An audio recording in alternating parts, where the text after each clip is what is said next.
नमस्कार मंडळी, कसे आहात तुम्ही सगळे? होम मेकर विदू व्लॉग या माझ्या चॅनलमध्ये मी विदूला आपले मनपूर्वक स्वागत करते आहे।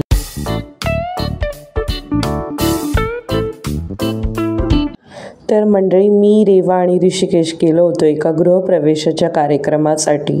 अतिशय सुंदर सजवलं होतं हे घर आणि घरामध्ये पाहुण्यांची खूप जास्त वर्दळ होती। आणि इथे रेवा आणि ऋषिकेशचं मुख्य आकर्षण होतं घराच्या खालीच असलेली ही भव्य जिम। तर इथे जिमच्या आतमध्ये गेल्यानंतर मी पाहिलं खूप सारे बक्षीस, खूप सारे मेडल्स इथे होते आणि इथे त्यांचं छोटंसं ऑफिस होतं। तर या जिमचं नाव आहे रेयांश फिटनेस जिम।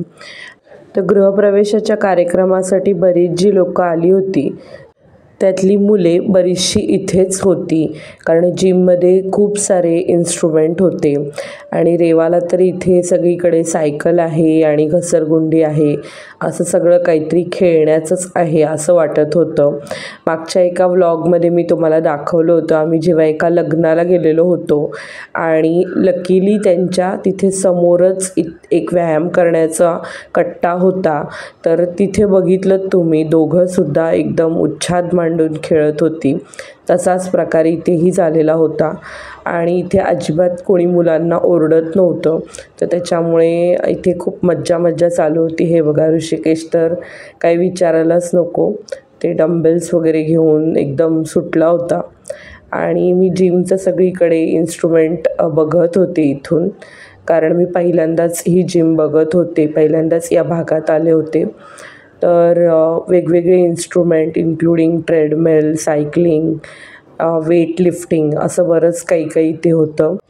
रेवाला तर किती खेळू, काय खेळू आणि काय नाही असं झालं होतं इकडे। आणि ऋषिकेशला इथे बरेचसे मित्र मिळालेले होते, त्यामुळे त्यांचं काहीतरी इन्स्ट्रुमेंटचं विश्लेषण चालू होतं आणि रेवा सतत मला इथे बसव तिथे बसव, कारण दादा स्वतःच खेळायच्या धुंदीत होता, त्यामुळे तिला इकडे तिकडे बसवत असं थोडं मी शूट करत होते। ही बघा, ही तिच्यासाठी घसरगुंडी होती। तर खूप धमाल केली मुलांनी इथे।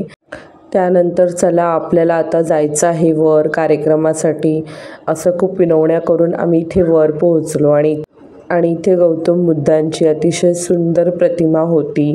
पूजासुद्धा खूप छान मांडलेली होती आणि डॉक्टर बाबासाहेब आंबेडकरांच्या फोटोला एक सुंदर हार घातलेला होता। सुरेख पूजा मांडलेली होती। सर्वजणच कम्फर्टेबल नसतात कॅमेरासमोर, म्हणून मी आतमध्ये आलेल्या पाहुण्यांचं अजिबात शूट केलेलं नाही आहे। आणि हा बंगला मला अतिशय आवडला आणि हा व्हिडिओ तुम्हाला आवडला असेल तर नक्की लाईक करा, कमेंट करा, शेअर करा आणि माझ्या चॅनलला सबस्क्राईब करायला विसरू नका। व्हिडिओ पाहिल्याबद्दल मनपूर्वक धन्यवाद। पुन्हा भेटूया पुढच्या व्हिडिओमध्ये।